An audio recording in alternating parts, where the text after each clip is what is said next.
So I think we're going to get started. Thank you, everybody, for joining us tonight. And if you didn't see, there are some documents in the back of the room if you're interested in. One of them is the TAP report, which is going to be the topic of our discussion tonight. It's also available online. We also have our annual report and our town brochure that the Economic Development Committee put together. So feel free, if you're interested in any of those, to please take them. So again, thank you for coming here. My name is Julie Connolly. I'm the chair of the Economic Development Committee, and there are a few other members of the EDC here tonight. Dave McKay, Tom Collins, Suzanne Duca, John Wood, Kathy Bartolini, Chris Robbins. I think that's it. Did I forget anyone? Good. What? Oh, no, I said Dave. Yeah. And so we're the vast majority of the members of the EDC, and you feel free to reach out to any of us at any time. So again, thank you for being here. We're here tonight to continue a discussion that we started about a year and a half ago about ways that we might be able to improve the downtown. Downtown is right in the middle of Southborough. It's centrally located, but we feel potentially underutilized.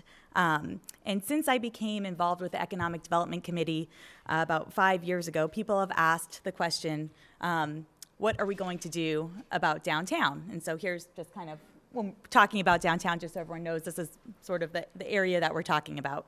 The corollary to the question of what we're going to do about downtown was a constant reminder of the many obstacles that stand in the way of making improvements, like zoning, water treatment, parking, funding, and making sure that we don't infringe on the bucolic charm that everybody in Southborough, that's such a draw to our residents. So these were always the counterweights to the question of making improvements to downtown. So when we started talking about a downtown initiative, I reviewed the master plan that was commissioned back in 2008, and I realized that the anecdotal evidence that I'd been hearing from my neighbors and family and friends, and the desire that I was hearing for restaurants and amenities and places to gather, were all the same questions that had been talked about and addressed in the 2008 master plan. So basically, we've been talking about improvements to downtown and all the reasons why we can't have them for at least a decade. So when we decided to explore ways that maybe we could make some improvements, we started with the foundation of transparency and community involvement. The members of the Economic Development Committee are all residents of Southborough, and we're all volunteers. So we're all here because we care about the community, and any steps that we take to improve the downtown specifically won't work unless it's what the community wants. Our role seems even a little more critical today because of the fiscal crisis, the fiscal crunch that Southborough is facing. If we increase tax revenue through some sustainable and appropriately scaled economic growth, then we can help defray the tax burden for our residents. So improving Main Street could bring in some revenue and also add some material benefit to our residents and foster a sense of community. Main Street's the heart of our community. It belongs to everybody. And from the beginning, we knew that anything that we wanted to execute to make it better had to be with the consensus of the community. So as a first step, we decided to try to quantify the anecdotal evidence we'd been hearing about what people were saying that they wanted. And we collaborated with other boards and committees, and we developed a survey. We were pleased that we had 427 respondents, and the results were we thought, not surprising, but they certainly validated what we had been hearing anecdotally. Over 90% of residents said that they wanted restaurants or coffee shops downtown. Over 67% of residents were also interested in some small-scale retail downtown. There was also broad support for mixed use and strong support across the board for connectivity, walking and biking paths, picnics and pocket parks, bike racks, and other beautification efforts. What I found most significant was that only 6% of the people who responded to the survey said that they didn't want any changes downtown. So, overwhelming support for something. So, what is that something? So, we took the results of the survey and we organized a series of public forums, much like this one. The first one that we had was to roll out the results of the survey and discuss them with the people there. The second event that we hosted was here, and we set it up as a workshop. And when we set out the survey, we asked people to put their concerns about, oh, we can't do this because of infrastructure or zoning. We asked people to put those aside. But when we had the workshop, we said, okay, now that we have a sense of what people want, let's start to solve for these problems. So we tapped into our own community resources. We asked people we asked a few people, including Paul and Craig Nichols and back over there, to lead some workshops for us and talk about things like investment opportunities and challenges, zoning, infrastructure and waste management, and beautification and connectivity. Finally, we met with downtown businesses and talked about how we can support them, the existing business community, and ways that bringing in new businesses might foster a better business community for everybody. So those are, sorry, I got behind on my slides here. So as a next step, we partnered with the Urban Land Institute. The ULI is a community development, is a network of community development experts. Their mission is to support towns in localized and community-scale development. They've advised many communities like Southborough and how to surmount certain hurdles and strategize future planning that fits in with their community and what they want. So we asked them to look, based on the meetings we had and the information we gathered, we asked them to look at 3 specific areas. First, we asked them to look at what planning and zoning changes would encourage and allow for small-scale business growth. Second, we asked them how we could resolve the septic and infrastructure issues for wastewater treatment, and also to look at funding, planning, design, and construction issues around that. Third, we asked them how we could execute the desire for enhanced trails, recreation, improved public spaces within the downtown area to create a destination that residents wanted to go to and gather together. So in May, we had the ULI come, and they came for a full day from 8 in the morning till about 9 at night. They came with a panel of experts in various areas of development, architecture, in different specialties. And we gave them a tour of the downtown, and they met with local stakeholders, including residents who live downtown, and businesses that operate downtown. And we first opened it up to people who were right here, then we opened it up to the larger community so that we would have a good cross-section, but we did not have public officials in these meetings. So the point was to allow people to speak freely and privately. At the end of the day, they had a public forum where they discussed their preliminary findings, and we invited people from the town to come. They provided us with a detailed report and offered short-term and long-term suggestions for ways that we could overcome some of the obstacles we had identified. Some of the short-term suggestions they gave us included creating a sense of place, kind of marking the downtown area, identifying additional land parcels that we might use, researching infrastructure solutions, addressing zoning, and contacting potential investment partners.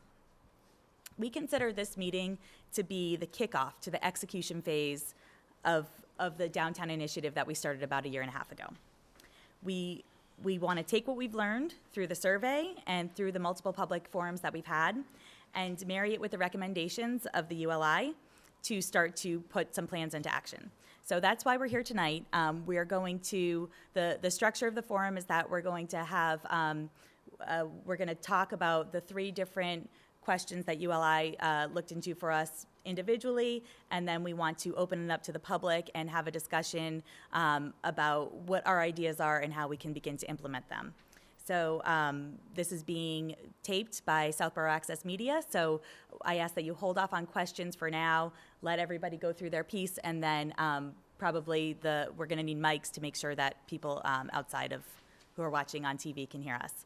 So now I'm going to turn it over to Paul Basinski to talk about infrastructure. Thank you. Thank you, Paul. And thanks for inviting me. My name again is Paul Pasinski. I work for your Board of Health. That's the 3-member elected board that you elect. And the reason I'm involved not a member of the Economic Development Committee, but an ad hoc member to basically answer questions and talk about some of the impediments to why is it that you can't have a lot of restaurants or boutique shops or apartments and so forth and so on in the downtown area. And I can get into some of that, and hopefully in some of the questions and so forth that people might have, answer some of the technical issues as to why there are impediments. First of all, what I would like to say is that the Board of Health is a regulatory body. We're a regulatory board, meaning in other words, we don't promote sewer systems or businesses or anything of that sort, or encourage any of those different types of land uses. What we do is when an engineer or developer, an architect comes before us with a plan, we determine whether in fact that plan for an on-site, what is called an on-site sewage disposal or septic system, meets the state code and the Board of Health rules and regulations. If it does, it gets approved. If it doesn't, it has to go back to them and has to go back to their drawing board, and they have to redo it and sometimes redo it several times before it meets the code. The code has a lot of restrictions as to what can go on in Southborough because of the fact that we're blessed, or not blessed, depending on how you look at it, with what is called surface water supply. That's a reservoir. And there's a major tributary that feeds that reservoir. There's several tributaries throughout the town, but one of the major ones it starts right in the downtown area, and it starts in a little teeny-weeny wetland in that so-called corner lot next to the house, in that corner lot, that vacant lot. That wetland goes the wetland is there, and there's a tributary that starts there, and that tributary goes all the way down into the reservoir. And what the Title V code says is that if you have a tributary feeding a surface water supply, you cannot put new septic systems closer than 200 feet to that tributary without doing some other things, and I won't go into those unless people have questions about what those other things were. So this took a long time for that particular developer, who finally he has received approval for what he wants to do in that corner lot. I think he needs to get some other approvals from other boards, but the Board of Health has given its approval and signed a permit, what is called an on-site sewage disposal construction permit. But there are a lot of other places that need to be fixed in the sense that they can't do a lot with what they would like to do. There's a red building between Falcone's station and the corner building, which used to be where the pharmacy, the florist shop is now, because of the fact that the cesspool that's there is in failure, and to put a new system in on that particular lot is problematic because of the distance. Again, there's that tributary that goes and it does a jog, but it then goes underground. It's still considered a tributary. It does a lot of jogs, and then it ultimately, like I said, enters into the reservoir. So to meet 200 feet from that, you'd have to be way across the street, almost over by where the church is. And that's a problem with a lot of sections in the downtown. Unless they're in a failure mode, meaning they've actually failed an inspection, there are not a lot of those. There are a few, but not a lot right now that are in that failure mode.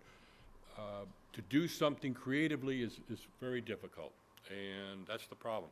Now, could the town create a sewer district to do something communally? As you know, a lot of towns around us, Northborough, Marlborough, Framingham, Westborough, even parts of Hopkinton have sewer districts, sewer collection systems, municipal sewer collection systems. We don't have that in Southborough.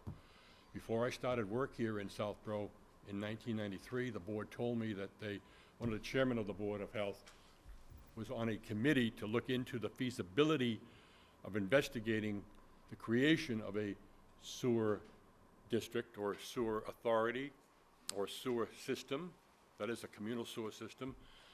The feasibility, they were looking just for feasibility money at first for $30,000, I believe. Just to get an engineer to study the first phase of that got voted down. The people in town said, we don't want a sewer system. We don't want a big communal sewer system. We don't want to look like Framingham or Westboro or Marlboro. We want to stay basically a rural, small town. That's fine. They went second time several years later. That also got voted down. So that basically the feeling is that they don't want the, and it's very expensive. It was expensive then. It's 5 times more expensive now to put any kind of a sewer system, collection system that is a communal sewer system. Now, we do have sewer systems in town.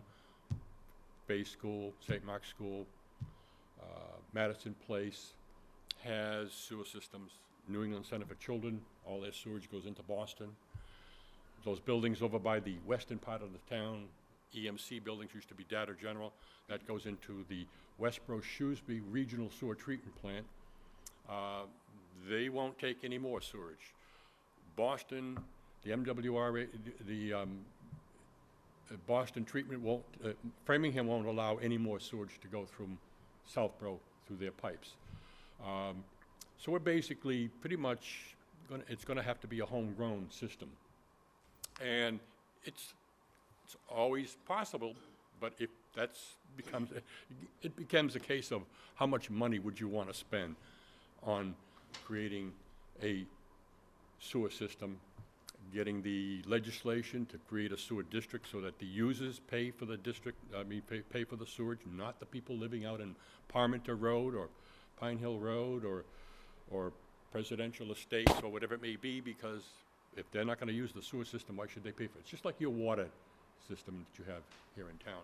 The users pay for that water use, the water lines, the mains, the pump stations, and so forth. It can be done, but the only problem is that if you create a sewer district through legislation, you'd have to pass it at a town meeting, then everybody in that district has to be a member of the district and has to pay a portion of the user fees or the sewer infrastructure and fees. There are exemptions to that, and you can file special legislation to exempt certain people who already have septic systems that have been built. We have a lot of people already over the years that have put new septic systems in, and I'm sure they're not going to want to pay for a sewer district because they don't need to. Their system is going to last, they've been told, 20, 30, 40, 50 years or whatever. They're very expensive, that they've had to put in systems that cost anywhere from $20,000, $30,000 or more. So they're not going to want to be, so that's basically 25% of the people already in the downtown. And each year we have more and more people adding to that system of putting in replacement systems. We call them complete replacement systems. So although a lot of times I sound like a naysayer, a negative, I just have to tell you the way it is. That's one of the problems, one of the impediments to doing something downtown. I remember one of the very first meetings this committee had, one of the members of the committee was a Mr. Moscus. I think he was the son of an attorney. Maybe he was an attorney too, I don't know. When he said, we don't have any really good restaurants in town. That would be something that my wife and I, when we moved in, we'd like to see some nice restaurants. There's a few, there's a couple, but they're small. But restaurants take a large, what is called biological demand, if you will, on any type of on-site system. And to do that, it's even more problematic because of the downtown and the restrictions we have with the setback distances of where those systems can be built. Now, there's also a lot of what they call newfangled, innovative, alternative systems. They're very interesting in how they treat sewage. The engineers in this day and age can do almost anything. You can basically treat sewage to the degree that it becomes drinking water, but you still have to put it on the land. You still have to dispose of it, even if it's drinking water quality. Those systems cost a tremendous amount of money. They can be done. They're using a lot of those in Tokyo and parts of where the land becomes so expensive, and their communal sewer systems are so expensive and so big that they can't put any more in. I don't think Southborough would ever want to pay the money for putting those types of systems, but they are out there. The engineering systems that are there are available. The maintenance on them, you almost have to have a treatment plant operator on a monthly basis, weekly basis, tweaking the dials and the systems, the readings and the meters that are on these systems, but they can be done. But again, they're very expensive. And I think I would like to stop there and let some of the other presenters present whatever, and then answer questions if they come up, if that's okay.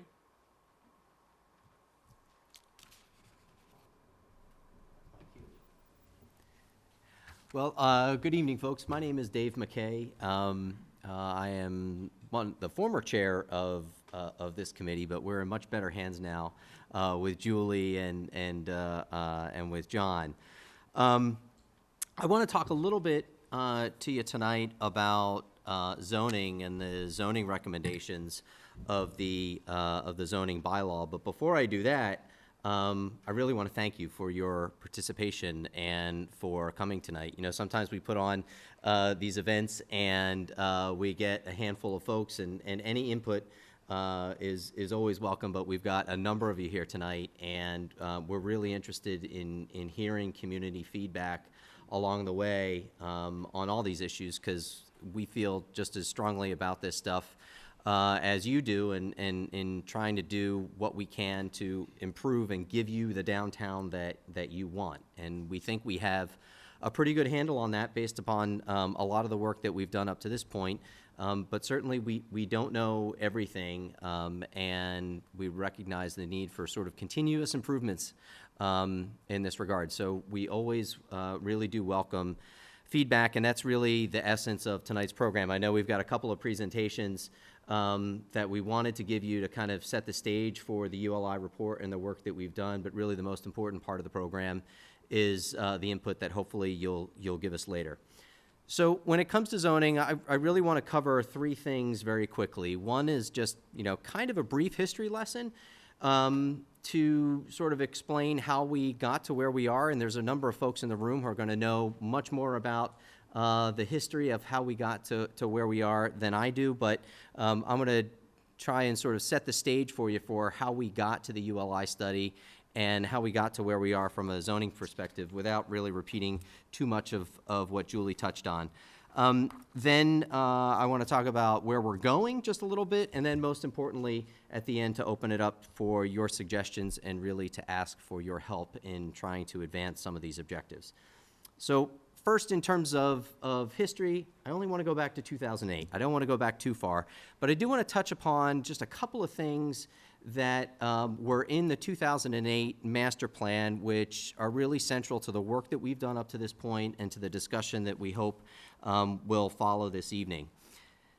One of the things in the master plan, well, the master plan was a very comprehensive overview of really the entire town, and it included a couple of chapters relevant to tonight, one of which is on economic development. I'm not going to talk about that one too much because there are two others, land use and zoning, and Chapter 9, which touched on villages, which I think are really important to tonight's discussion.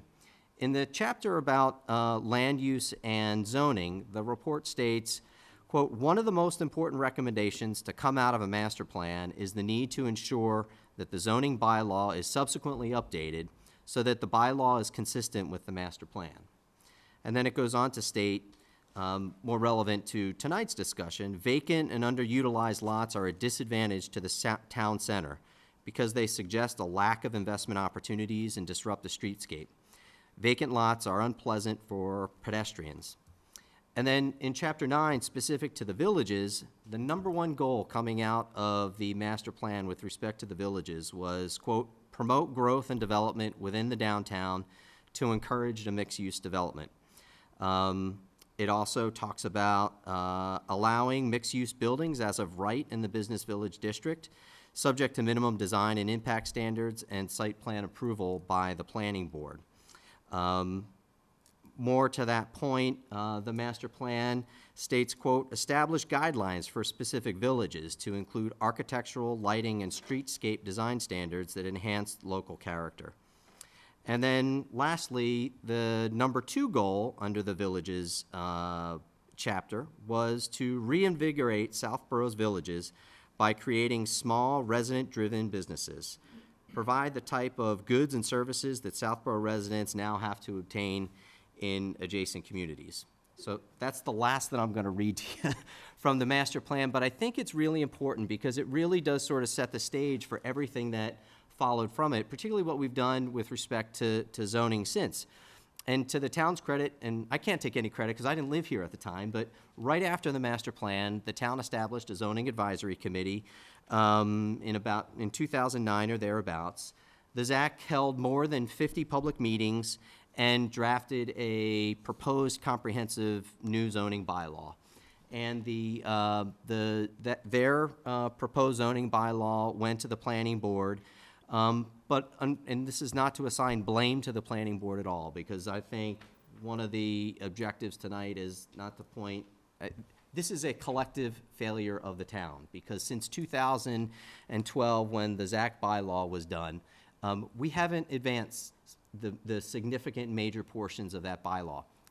And we're not here to advocate to say that the ZAC proposal is the way it ought to be, or to tell you that we should enact exactly the design standards or exactly the proposal that is set forth in the ULI report. What we want to do is to really ask you for your help in setting up a process to move this part forward, because we know from the 2008 master plan, we know from the ULI report, we know from the survey that we did, and all the input that we've heard from the residents, that they want these kinds of improvements. And we're being told by ULI and the master plan process and MAPC that we just don't have the bylaw that really encourages the kind of improvements that we want to see in our downtown.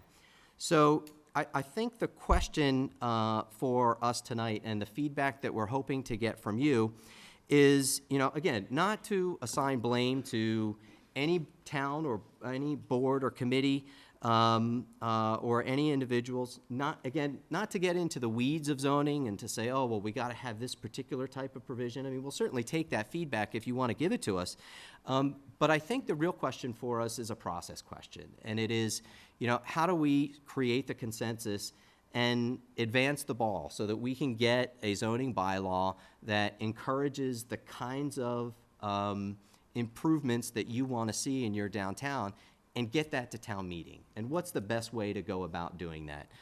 Because collectively, we haven't been able to do that since 2012. And I think it's a really important piece that keeps sort of coming up in a number of areas of economic development, but really specific to the downtown and tonight's subject matter, which is, this is one of the key components that we know we need in order to make the downtown really work and make it the kind of place where people are going to want to go and spend more time, and we're going to have the kind of small resident-driven type businesses that we want there. And we've sort of been trying it with the existing bylaw for, well, forever, really. And we've got some of what we want and some of what we really like, but I think there's, pretty near universal recognition that we haven't quite gotten it right yet. And we want to get it right. So we would really welcome feedback in the next portion of the program from you folks as to, how you think we can help you and help the town to advance the kind of zoning improvements that everybody keeps telling us we need to do. So, thank you. Thank you, Dave. Tom? So my name is Tom Collins, and I'm the newest member of the, newest member of this committee. I didn't know to turn my mic on. Like everybody on this committee, I answered a request by the town looking for volunteers, and this is how I got here. So with regard to beautification, there was a part of the ULI report that talked about the historic New England charm of the community. There are a lot of assets that that Southborough possesses, certainly from a real estate standpoint: location, location, location. It's well located, commuter rail, Interstate 90 is nearby, 495, so you can go north, south, east, west, and State Route 9. From a beautification standpoint, there's the topography, which many towns don't possess this kind of topography and wood cover and open space. Certainly, the reservoir system adds to the beauty of the town, as do the campuses of St. Mark's School and the Fay School. The town schools themselves are highly ranked, as is the regional high school. But from what we hear from the town, the overwhelming number of people would like to see some beautification in the downtown area. Now, I use the downtown all the time. Craig cuts my hair. I have breakfast at Moro's. I go to the ATM, and I buy my gas around the corner at the Shell station. So I use the downtown, and I like the downtown, but we all go off and visit other cities and towns and parts of the state, and we're always attracted to that historic, attractive downtown with its interesting shops and restaurants, and that is missing here. When I go out to eat with my wife, we either take a left on Route 9 or we take a right on Route 9, or we go up 495 or we go down 495. But we don't do it here very often. I mean, you can't eat at the same place every day. So from that standpoint, that's the downtown initiative. That's what we're trying to accomplish. There won't be a Walmart downtown. We're surrounded by them, and the other big box stores. So it's, as Dave said, it's really resident-driven service businesses. And the one thing that I can tell you about development and investment is that it follows opportunity, where there's a likelihood of success and where there's a clear path from having an idea to fruition. So we can want it all we want, but unless we put a plan in place where somebody can look at it and say, okay, I understand the rules, I understand what I can put in, I understand that I can make, if I'm an operator, I can make a living there, I've got a willing client base, and if I'm a developer, then I can get rent for the space. So all of those things have to align and go forward in order for us to be able to attract people to build those things. It's a little like the Field of Dreams. They have to understand that if they build it, we will all come there and interact as a community. And I've lived in the town for 12 years, and I live in a neighborhood where everybody lived there when they had kids. Nobody has kids anymore. So I don't know as many people in this town as I might if there was an area of town where people were there and commingled. So I think that in summing up, sort of the development part of it, it doesn't have to be ugly. It can be beautiful, and it can be a real asset for the town. But we have to create a goal. We have to develop a plan. We have to support a clear and detailed path to that, and then we have to solicit private investment. So thank you. So, thank you, Tom. And just before I open it up to the public, and that's really why we're here, we really want to hear from you. I just want to touch on a couple of things that we've done so far, that we're starting to do in light of the recommendations from the ULI. One thing, we've gathered a lot of information, and Tom touched on the fact of, the issue of having a client base. And, we've actually worked, we have a really good relationship with St. Mark's School, and we've talked to them about starting programs to help their student body and their faculty utilize businesses in the downtown. We also found out that the medical center down on Newton Street around the corner brings in about 70,000 people each year. So, if we can find ways to tap into that base and promote ourselves in a way that makes us more attractive to businesses coming in. The Economic Development Committee, we are establishing a subcommittee, which is going to be focused solely on downtown. Those meetings will be public, just like our regular EDC meetings are. So we'll certainly, invite you to attend those and continue your input. We've been working on the zoning piece. We've gone in front of the planning board a few times with some different proposals, and we're continuing to work with that and work with them and the Board of Selectmen, figuring out a way to advance zoning in an expeditious way, at least as it relates to the downtown.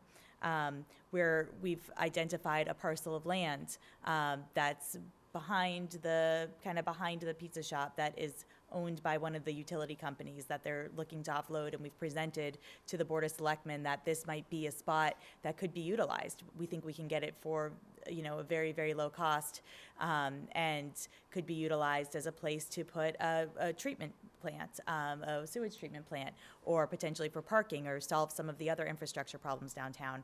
Obviously, as Paul shared with us, the infrastructure sewage treatment issue is probably one of our biggest obstacles. But one of the other recommendations from ULI that we've discussed in our committee is putting together a group of experts, hopefully including you, to try to solve for this, because other communities have done it. And obviously, cost being a major obstacle, but working with interested developers, we're starting to explore grant options and other possibilities to help figure out the funding piece of this. Obviously, we don't want to burden the taxpayers. That's not in line with our mission. So figuring out ways to overcome this. Other communities have done it. It's not impossible. It's just difficult, but we can do hard things here. So those are just some of the things that we've started to touch upon in light of the ULI. And now I think we'd probably, unless anyone here has anything else to add, I think we'd want to start hearing from you guys and opening it up to the public. Can I touch on just? Yep. Just one thing I'll add to include in the discussion. One of the questions that we had posed to ULI, Julie has up on the board here regarding trail and regional connectivity, and this is an issue that is pretty important to us. But I think from the committee standpoint, we'd admit that we're probably not the experts on bike trails and walking trails and how to connect some of those issues. We have an open space committee in town that we have talked to, and we've gotten some input on that subject area, but I just wanted to sort of throw that out there, that's an issue area, in addition to the kinds of things that Tom talked about, that we recognize the need for sort of that connectivity and those public places in the downtown area that really help to create a magnet and a sense of space and a sense of community where folks can interact, in addition to just making sure that we get the kind of residential, the small scale residential development and the small scale retail place. We also recognize the need to have kind of public areas short of an actual town green right in our downtown, but those kinds of areas that really do help to create that sense of space and sense of community. Julie and Dave, one thing I should mention is that Julie touched on the fact that there is this parcel of land that apparently may become available. The town may want to look into something of that sort. Kathy Bartolini at one of the meetings mentioned the fact that the town of Weston, which is very similar to Southborough in many respects, has a downtown sewer system. It's a aquatic, if you will, system. Pio Lombardo, the engineering company, did the design. There again, I don't know how that was started or what the impetus was for that, whether they had some failing systems or some restaurants or whatever it may be that were in some dire straits and needed to. What's that? They wanted to grow and they had the same problem. They did, okay. So, but anyway, this parcel, they've talked about it, that's something that, again, could be utilized as a disposal site, if you will, land disposal site. I don't know what the soils are exactly like, but generally in certain sections of the downtown, you either got very bad soils or you got some good, decent soils. Where Tony Kwan's system is, those are all sand and gravels, and I think as you get further this way, you still have some of those sand and gravels on either side of School Street, Newton Street, but then it becomes a little bit more problematic. But anyway, be that as it may, engineers could figure out what could go in there, what size, but you could also have parking over that septic system leaching area. That's commonly done. There's parking that Southborough Medical has over their leaching area for the present building. The treatment plant that they have that's not being utilized, it's completely built, but it's not utilized. That has solar panels over the leaching area for that sewer treatment plant. All the major structural components of that treatment plant are in these big tanks in the ground. So it doesn't have to look awful. It doesn't have to look like a ugly piece of something. It can be pretty much stay with the beautification, if you will. So there's ways of doing it, but again, it takes money. The Board of Health is not a promotional board, I'll say it again. So it's not up to the Board of Health to promote something. It would be up to this committee or the selectmen or some other groups to basically come up with something. Hopefully, maybe the people who are in the downtown, who own businesses and may want to see themselves grow, like the present coffee shop that's on a tight tank and cannot expand. But that's for the future. Thank you, Paul.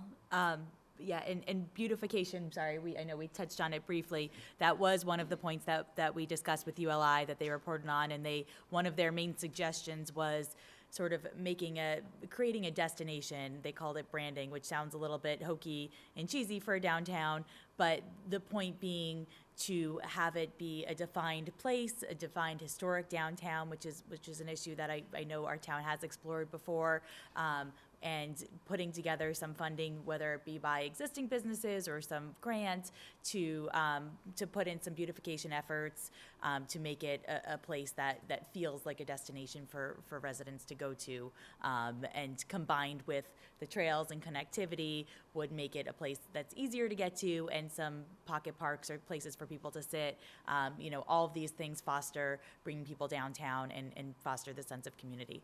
So I think with that, I'd like to open it up and just ask people to go up to the podium, just because we don't want to make it feel formal, but just because that's how people watching at home can hear you. So.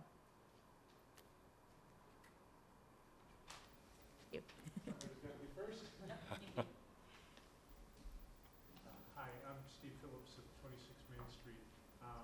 My home, is the mic on?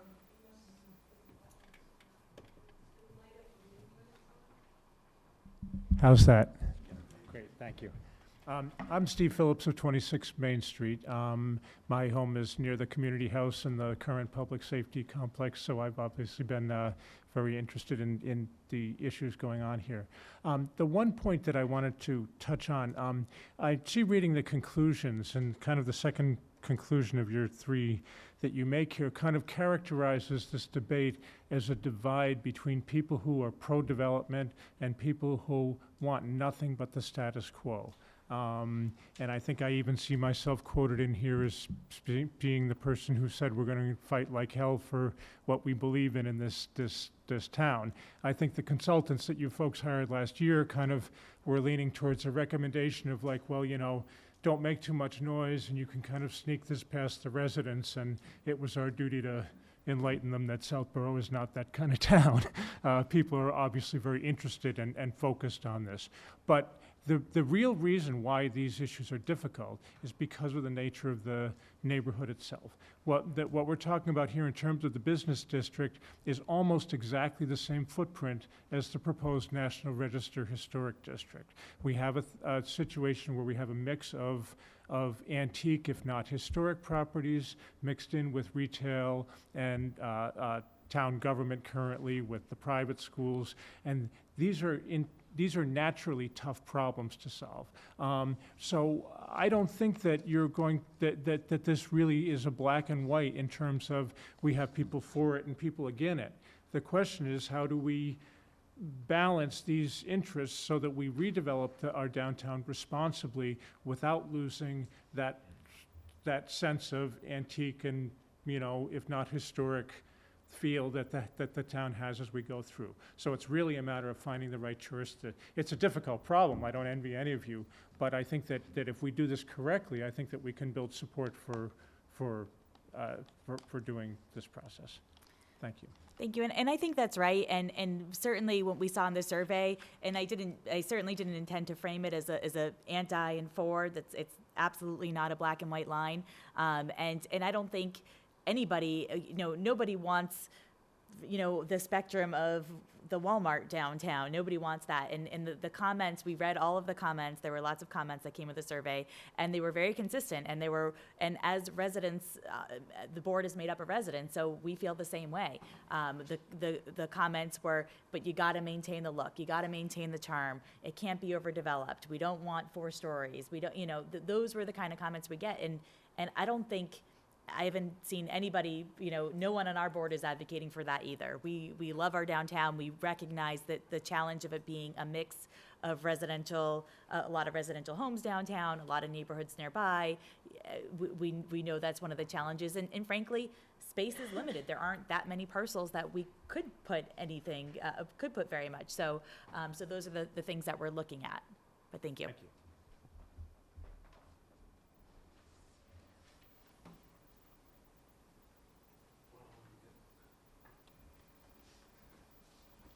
Too much silence, isn't there? There you go, Dave. My name is David Parry. I live at 22 Main Street. Anyway, nothing's going to happen until we all agree on the goals and objectives. And I think actually thanks to you for all you've done. I think you have actually encapsulated the goals and objectives pretty well. I mean, I don't think anyone's sort of objecting to what you've written down as to what we want. I think we've said that. So that's the main starting point. We don't have to go back and do that. You've done that. You've specified, you've catalogued what we want. I just want to make 2 comments. I don't know how they fit in, but Southborough Medical Centre and the 60 or thousands of people who go there, it's not connected to downtown. But that could be very simple. We need a sidewalk. It's just to make no one's mentioned that, but simply just a sidewalk. You can walk down from the medical centre to downtown. It would be a start, and that's a public works project, I would think. The other thing is ZAC. I'm trying to be helpful here about ZAC. 10 years, 15, 20, 10 years of hard work by some very dedicated people trying to take the former master plan and put it into a format of a zoning code. And they did a tremendous amount of work, and lots of us here in this room participated in that, sometimes against it, sometimes for it, because it's huge. I mean, it's rewrote the entire zoning ordinance, and that's basically the problem. That's why it hasn't gone anywhere. No one here is to blame, and no board or citizens to blame why it hasn't gone anywhere. I mean, that committee, that master plan committee, rewrote the entire zoning ordinance. And the thought of ever taking that to town meeting is completely impossible. It would never, ever get through town meeting. It would be longer than 3 warrants put together in single-spaced. Imagine the questions that people would come up with on paragraph X, and what does that relate to? Where's the existing ordinance? It would be absolutely impossible. But the answer is quite simple, is don't rewrite the whole zoning ordinance, just take pieces of it and do it piece by piece. And you've got the sort of model. I mean, I'm not going to criticize what some of the stuff that's in that ZAC rewrite of the zoning ordinance is very good. You're going to simply take those pieces, relevant pieces, and pull them forward so it's understandable, because ultimately you're going to have to go to town meeting. It's going to have to be simple and understandable. So I urge you not to go back to ZAC and try and reformat that and bring up 200 pages to town meeting. It'll never fly. Take pieces of it and present it understandably, just for downtown. I think, wow, I think we're all agreed on what we want downtown. It's a matter of getting there. And I just want to end up one thing. We have a local resident, don't we? Engineer, Mr. Bemis, who has a proposal for downtown. Wow, I mean, aren't we incredibly lucky? We actually have someone who owns that corner, and he wants to spend money and get a loan, bank loan, and do it. I think we should support him, because that building, I think many of you know what he comes up with. It's just amazing. Here we have one building which is basically ready to go, just to go to the planning board and get site plan approval. But wow, that would be a huge start, just to support that. If we all come forward and support that, help him get it through. Thank you. Thank you, Dave, and I think you made some excellent points. Connectivity to Southborough Medical would be great. and the ZAC taking pieces, I think, is also, it's something that we've discussed. It's actually something that our committee presented to the planning board a month or two ago, and said, you know, from what I heard, and I know there are lots of people in this room who have a lot more expertise on the ZAC than I do, because I was not here at the time, but from what I understand, as the piece that relates to the downtown business village was not controversial, and that was largely agreed upon. And so one thing that we did ask was to take that piece that was not controversial 6 years ago and revisit it and bring that as a separate warrant to town meeting. We haven't gotten great support for that so far, but we'll we think it's a good idea. So, but yes, I think that's great. Thank you. Hi, my name's Greg. I'm involved with the Knights of Columbus as well as St. Anne's Parish, and involved in the Cub Scouts in town, and also town soccer, so I have a little bit of a sense, and I agree completely, there's incredibly quaint pieces of our downtown that are unbelievable, between the campuses and the churches and so on. But I have a basic question. What is going on with the roads, the sidewalks? I mean, when you drive down through the town right now, you literally will lose your fillings. That's how bad the roads are. I live on Sears Road. It's horrendous, and it's getting worse. They're digging up again. So I guess I always believe, I remember back when New York City was trying to revitalize, they talked about, you know, first let's get the graffiti off of things, and let's start with simple things. Well, to me, I mean, you walk down the sidewalk in downtown, you trip. And in a lot of places, there aren't sidewalks, and the roads are horrible. So I don't know what's going to happen with that. Like, when they stop digging, are they going to repave? And I think that would be a great first step, because visually, when you come through town, it just comes across not very good at all. Thank you. Kathy, did you want to answer that? Kathy Bartolini. I'm a member of the EDC, and people turned to me and said, that's your question. The good news is that phase 1 is approved, and I hope that's not my phone. I think it is. It's like at home. I know. I hate phones. Maybe one of the few women in the world. Just hate them. Anyways, we do have phase 1 approved and bid out, and yes, it will start at Sears Road, and it will come down Route 30, and phase 1 stops at Park Street, which is about a block beyond the intersection of 85 and 30. That includes new street lighting, not fancy, but new street lighting, maintaining the existing poles, and there are technical reasons why that had to be. And new sidewalks, curbs to those sidewalks, places for bicycles to be able to be on the street. And the next thing that happens is phase 2, and phase 2 is already designed and already at the state.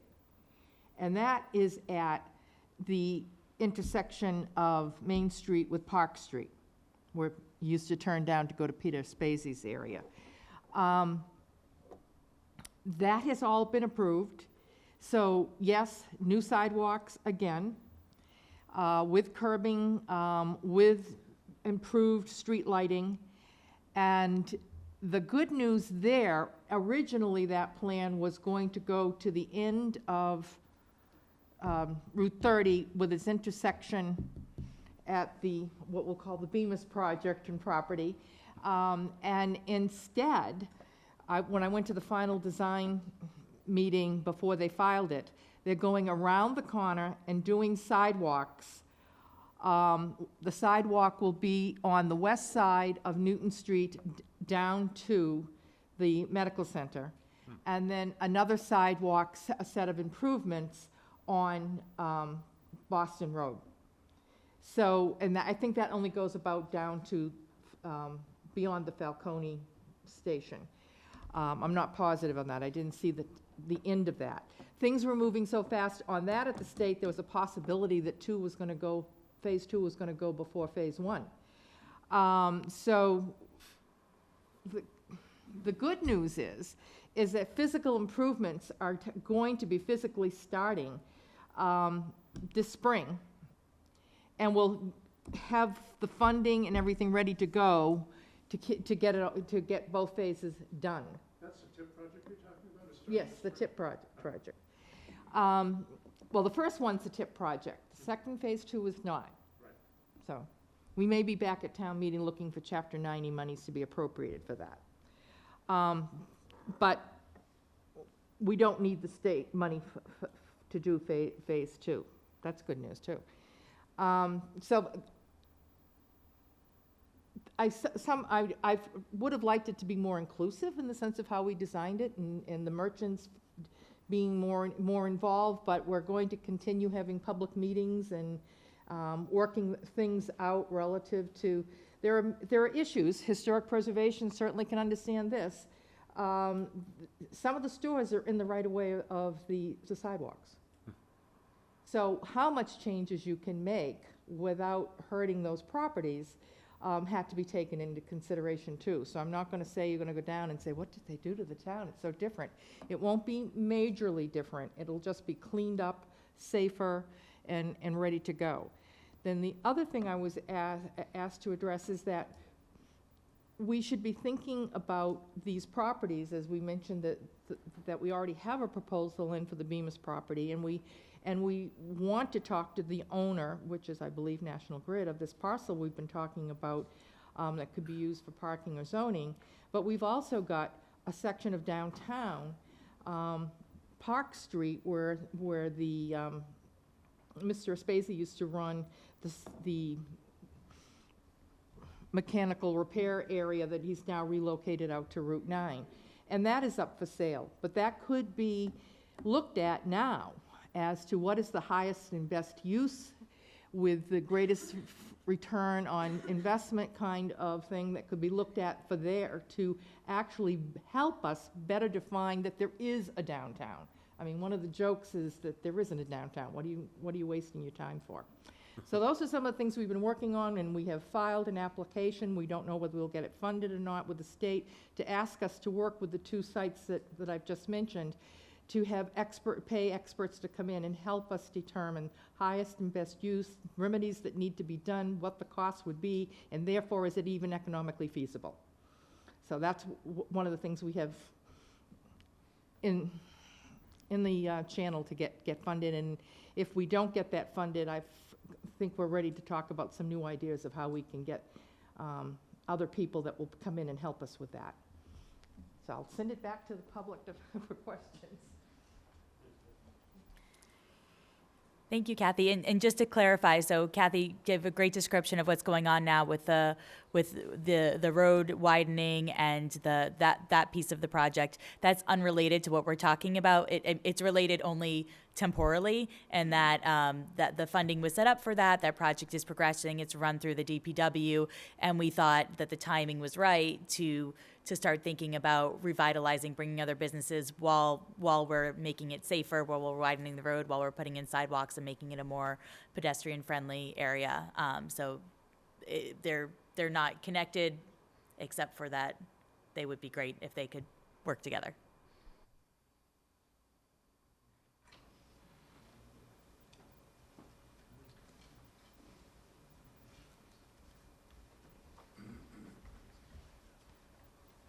This is the moment Julie dreads. Al Hamilton, 35 Pine Hill Road. Full disclosure, Julie is my niece, and far smarter than I am.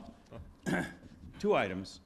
One, I would caution you about trying to raise large sums of capital from the town. There's a long list of capital projects, and we are already seeing pressure being placed on operating budgets because of the expense of our current large capital project, which is the new public safety building. And so those facilities and additional borrowing will put real pressure, downward pressure on operating budgets, and it's the folks that are on the other end of that operating budget that are the ones that are actually providing us with the services that we want. Secondly, I'd like to echo David's comments on zoning. Zoning, regardless, is a big ask because it touches every person in town and every property owner in town. And, you know, if you try and do the grand unified theory, the brand-new system, you know, it means that you're going to create a lot of people who don't like one paragraph. And it's a big ask, and it's a 2/3 vote ask. And so I would encourage you to break this into little pieces, make them easy to digest, as uncontroversial as possible, and with zoning that is probably not possible. But I would break it into, I would keep it focused, in fact, I would keep it focused on just this version of downtown and nothing else, because I think there is a sense in the community that our public face is in need of some work. But I would not try, you know, going for the whole hog on zoning is probably a prescription for failure.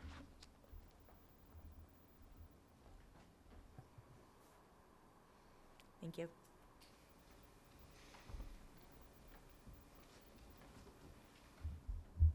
Craig Nicholson, 68B Flag Road. I'm chair of the zoning board, but I'm not speaking obviously on behalf of them.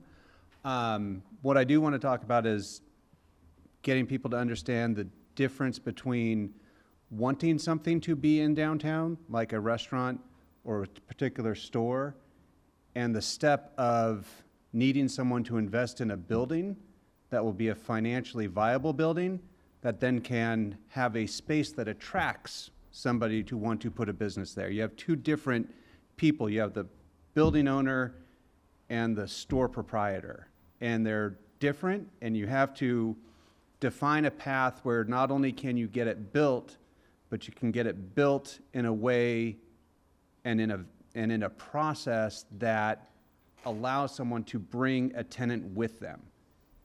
People can't build something or bring a tenant with them knowing it will be successful if the process to get the building approved and built is so convoluted that you don't know if it's going to be 6 months, 12 months, 18 months. Do I have a board? Do I have to go to town meeting? As soon as it becomes unclear along that line, then you're asking people to build a building that they have no idea if they'll ever get or how they'll ever find somebody to occupy it when they get it built. So it's really, I want to make sure everybody's aware of that dichotomy, because everybody goes, oh my God, it would be great to have a pub. But they miss all those other parts of somebody has to build the building that can house a pub. And in order to build the building that houses a pub, you have to have a tenant, because the bank wants to finance something that's ready to be occupied, not someday. They really want a pub. Believe me, they want a pub. Banks don't buy that. So keep that in mind. Thanks. Greg, I think that's a great point, and I think that's really kind of the crux of the issue, because that's the epitome of the example that we get. People say, I want a pub, I want a coffee shop. And you're right that it's those two separate pieces, but that first piece is more than that, because you keep digging, and that's when you hit the infrastructure, and that's when you hit the parking, and that's when you hit all of those other pieces. So I think you're right in that when we're looking at this, we need to look at it, we need to look at that other piece first and figure out ways to get people to invest in, to have a pad that's ready for somebody to come in and want to develop. So, that's certainly something we need to keep on the forefront of our mind. And to Al's point as well, we know that we're not getting money from the town for this, not now, probably not ever. So we need to be working with our local developers who are interested in this. Peter Bemis has done this town a great service by investing in this site and trying to do something on this lot that nobody else has been able to step forward and do. So this is great. We need to bring people in who are willing and able to work with us on this, but also we need to work with the town to get the zoning and the plans ready so that we can have something to offer somebody who wants to come in. So thank you. Hi, Mike Elflin, 26 Lattisquama, and that dumps into downtown.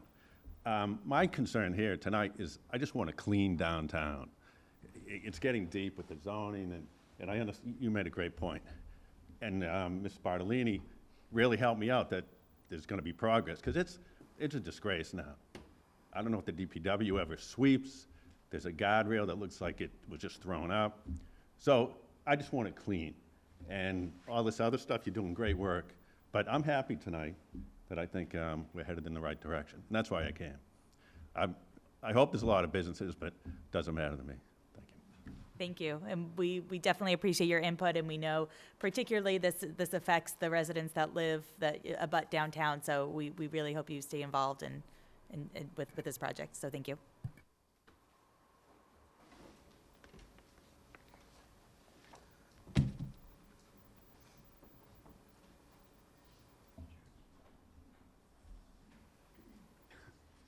Forgive my walking, but I'm Sherman Ball, 42 Woodland Road.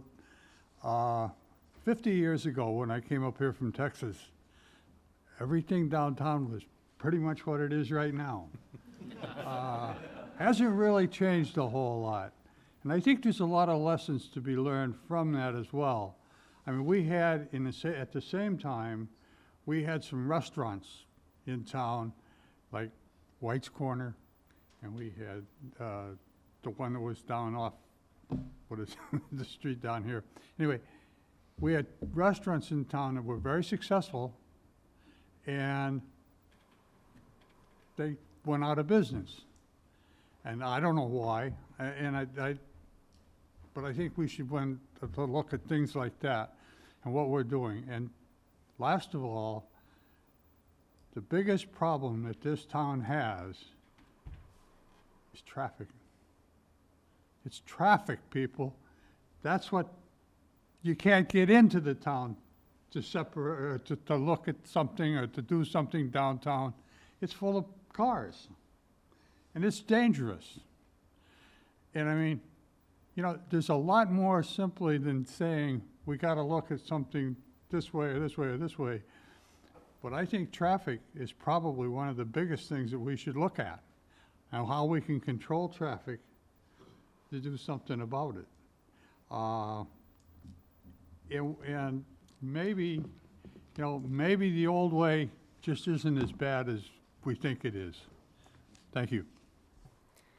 Thank you, Mr. Ball, and your points are definitely well taken on both the restaurants, which I fully support you on, and traffic as well. We know that's a concern. I don't know all the details of the TIF project, the road widening project that's happening now, but I know that that did come out of major concerns for both traffic and safety. So that's why we're making sure that there's sidewalks. The turning lane is supposedly going to really be helpful in alleviating some of the downtown traffic concerns, because I agree that doesn't help, and we certainly need to keep an eye toward that. If we're looking at bringing other businesses downtown, we don't want to make a problem worse, and that's certainly something that has been raised and that we have our eye on, and that we hope will be fixed mostly by the project that's starting this spring.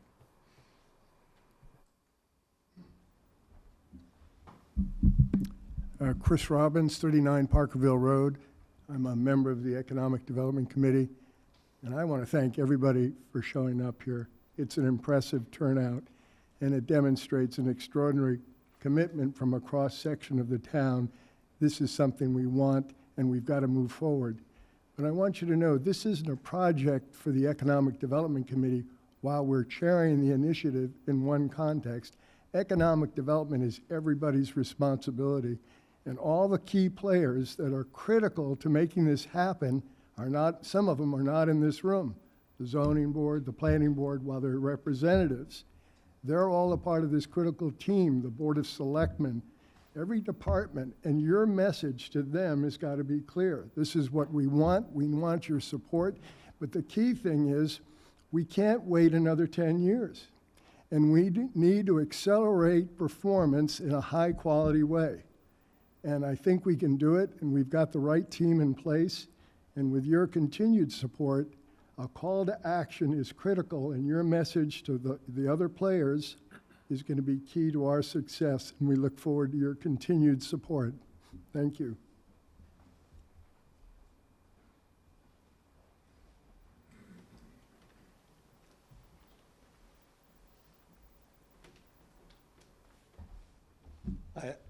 Andrew Mills, 2 McNeil Drive.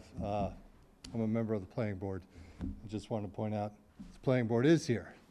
And Bill Jiggs, also here from the planning board. And we are here, we are listening, and we do want to partner as we go forward for the growth of the town. So that's all. Thank you.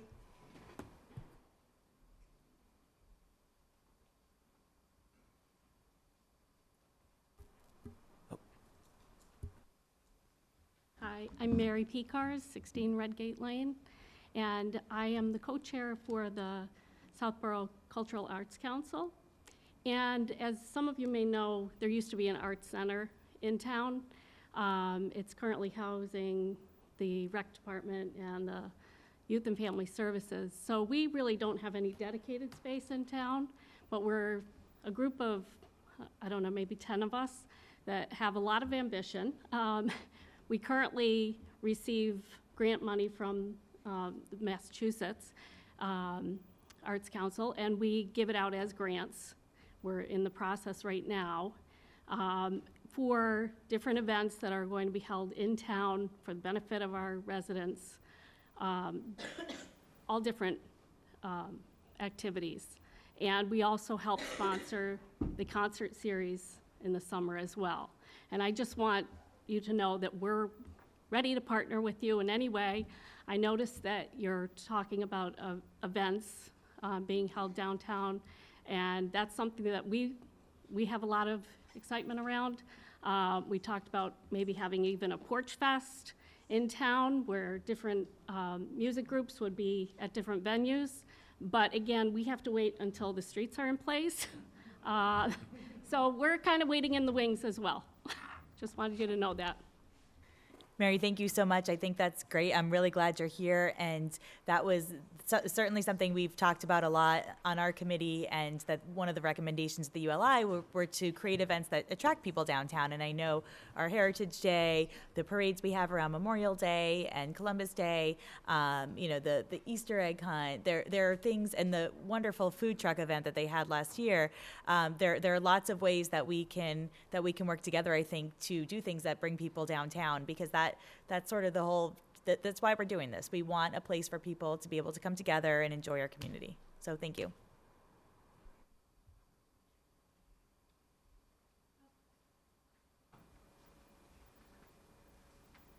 Well, no one's got anything good up again. No one's saying anything. David Parry, 22 Main Street. Got two more thoughts. One, branding. You said, Kathy was explaining the road project, phase 1, phase 2, and phase 2 is we're totally in our control, right? DPW is going to do it from Park Street around the two corners on Boston Newton, which is great. And so, branding. God, maybe people don't want to hear this, but the sidewalks up from Sears to Park Street are going to be cement. White cement, concrete cement, and the road obviously is asphalt. But downtown, is it going to be cement, or couldn't it be brick? Branding. Could it be red brick? Could it be pink brick like Miami? Their sidewalks are not white concrete. They're not standard. Downtown sidewalk is not the same as it is out in front of Sears Road. Can we please think about that? Because who is going to, you guys could promote that. I don't know. How do we get it off dead center? I write letters to my Southborough suggesting it. Someone else supports it, and then it sort of dies. It doesn't go anywhere. It's sort of like, okay, someone said, who on earth? Well, this gentleman here is on your committee. I frankly look to you. I've been here 30 years, and no one has taken the bullet and written the darn zoning ordinance and put it to town meeting. I look to you guys to do that, because no one else is going to do it. The planning board's not going to do it.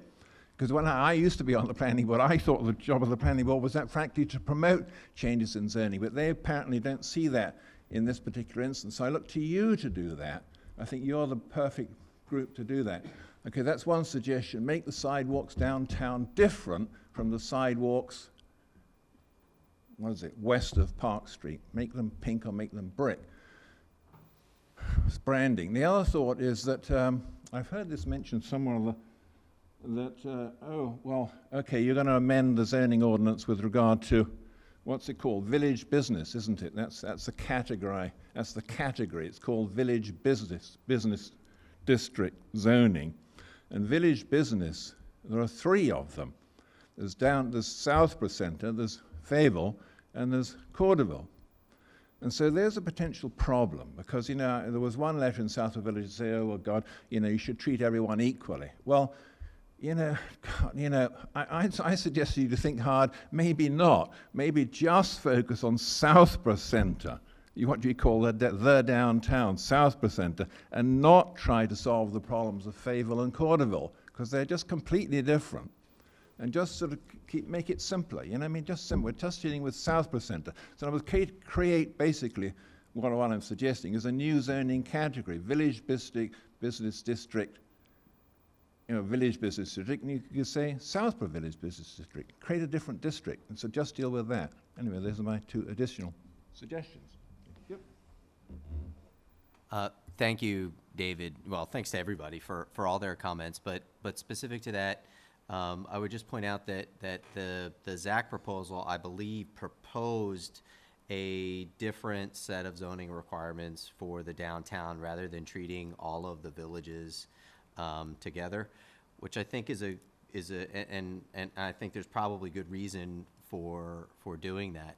I wanted to kind of come back because I think, and I'm delighted that Andrew and Phil are here from the planning board, because we definitely want to work with you folks on trying to get the downtown zoning done and done right and done without undue delay.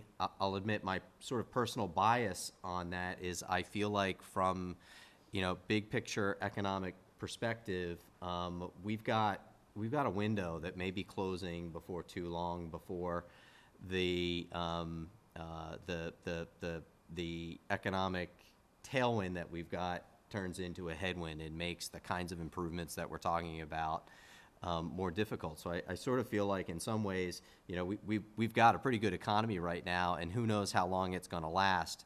And, you know, trying to do these kinds of improvements in the current economy is a lot better than trying to do it like in 2008 or in the prior recession before that.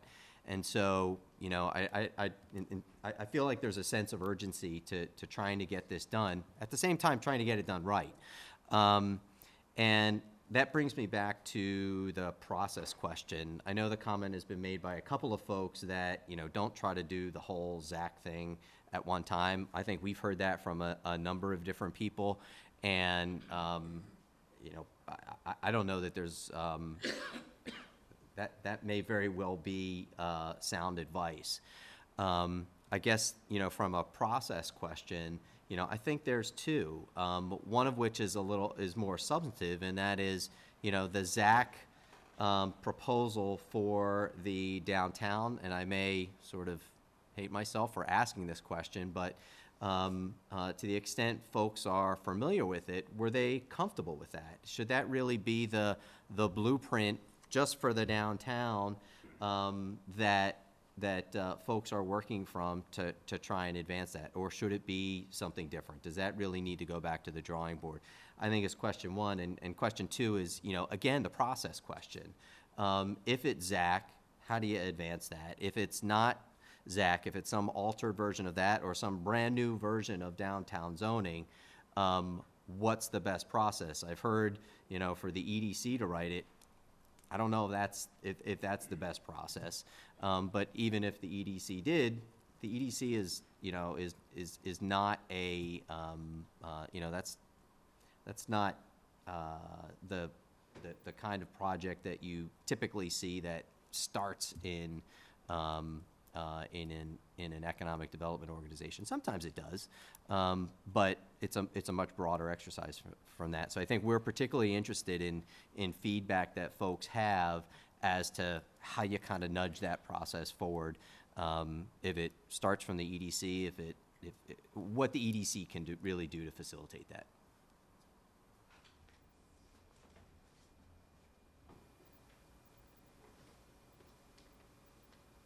Hello, I'm Ray Hokinson. I live at 10 Main Street, and I was hoping not to talk. but I heard two comments. One was that the ZAC proposal wasn't controversial. In its current state, you're right, it's not controversial. Didn't start there. And it was a really, really long process. And as somebody who attended weekly meetings of ZAC for over 2 years, we got it in shape. So it was a big, long process to get it, particularly the Village Business District. And it was open up under numerous occasions to public forums with residents and businesses, et cetera. And we worked through that. So you're right, I agree that the current state of the ZAC proposal for the village, it can be tweaked without a doubt. But I could guarantee that if you opened it up again, totally, like we're going to start it all over, it's going to be a couple-year effort because it was a big effort. And it's mostly, you know, we want, as a resident and as people who live in the village residential area, we very much want a vibrant village business district, very much. It's in our benefit, for sure. We like it, and I think everybody on Ladisquama, Main Street, School Street, we do a good share of our business right downtown. It's nice to have a place where we can walk to, and by the way, we do have a coffee shop. So the people who say they want a coffee shop, there's already one there. It's not a chain, thank goodness. But again, the ZAC effort was a long process. It can be tweaked, but it really did sort of involve the business needs as well as the need to preserve the residential character of the village. And I think that that was key, that there was a time early on where they stomped very much on with overlay districts and expanding districts beyond, beyond reason. And so it's in its current state, it's pretty good. I just think that trying to reopen that too much would be big, okay? That's my comment, thank you.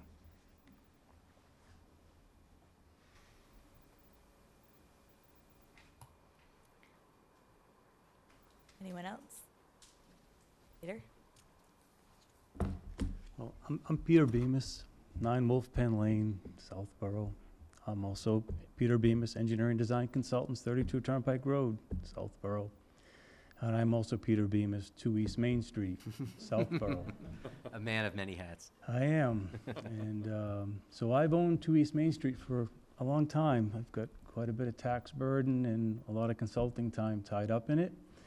And as you talked about that wind, I bought it at the end of the last brush of wind and ran it out through the recession and got my approvals from Board of Health and Conservation, and then waited and worked with what I saw in zoning, and it's very limited. And through some conversations with the former building inspector, discovered that I was overlooking a component in zoning. So put that forward and met with the Zoning Board of Appeals this past year and got a permit from them to redevelop 2 East Main with what I think is a really good proposal. I look forward to going forward with it further. However, as part of the process in going through that with the Zoning Board of Appeals, the building inspector took a lot of flack and left. As many of you know, we have a new building inspector today. That building inspector just took the position.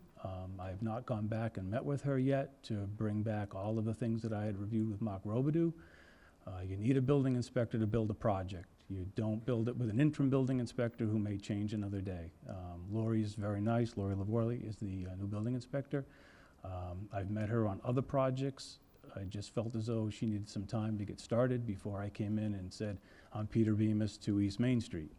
So she's already met me in my engineering role, and we've had some good conversations. So I look forward to having a conversation with her about my project, and then we can go back to planning board, because it does require a planning board approval for the uses that we were granted approval by the Zoning Board of Appeals. So we like our project. We want to go forward with it. I think it will bring a lot of good value into downtown, and part of it, in order for it to go forward for Peter Bemis, is that it had to have some sort of residential piece. That was critical for us.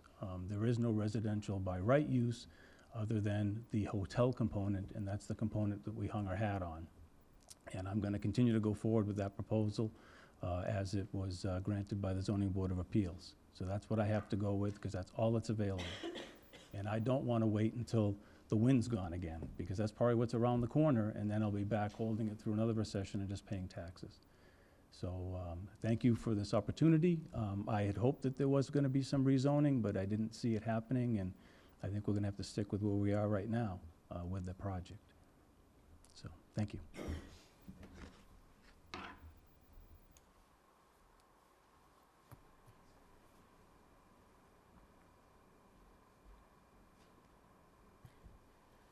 All right. Well, if no one else has anything to add, I just want to thank everybody for your time. I know it's tough coming out on a Thursday night. We did stick to our 8:30 ending, which doesn't usually happen, so yay for us. And I know there was a sign-up sheet being passed around. We really encourage everybody to please sign up. We'll be sending out emails.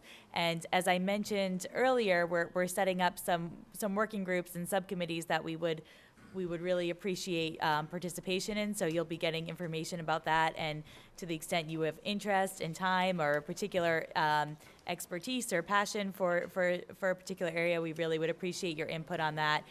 This really needs to be a community grassroots effort. I firmly believe that people want some small-scale cleanup, beautification, businesses, sense of community improvement. So, but it needs to be a community effort. So so thank you very much.